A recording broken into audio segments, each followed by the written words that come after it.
สบายดีพี่น้องนี่แหละก่อนก็อัดคลิปอยู่คนเดียวนี่แหละบางทีก็คิดจะออกไปถ่ายข้างนอกอยู่ดอกพอถ่ายข้างนอกก็ยืนถ่ายข้างนอกยืนถ่ายคลิปเพราะเขาจะว่าอย่างเงี้ยจากก็มีคนเดินมามีคนผ่านมาก็เลยก็เลยบอกกล้าจะว่ากับอายคนพอเขาอัดคลิปอยู่ในทางยันแต่คนเห็นพอโพสลงยันแต่คนบ่เห็นเป็นคือกันบ่ทุกคนคลิปแม่พรก็ประมาณนี้จ้าบางทีก็มียังก็ออกมานั่งว่าคุยกันแบบนี้แหละมองมอยกันนี่แหละทุกคนอากาศมันร้อนแห้งวันนี้ก็เลยใส่ส้มขาชั่นร้อนจนคอจนมัน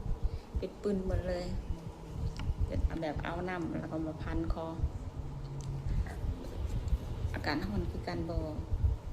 ฮู้ว่าแน่มานอนได้ตอนเย็นฝนจะตกกับรู้จักแล้วเด้ออากาศแบบนี้น่าจะฝนจะตก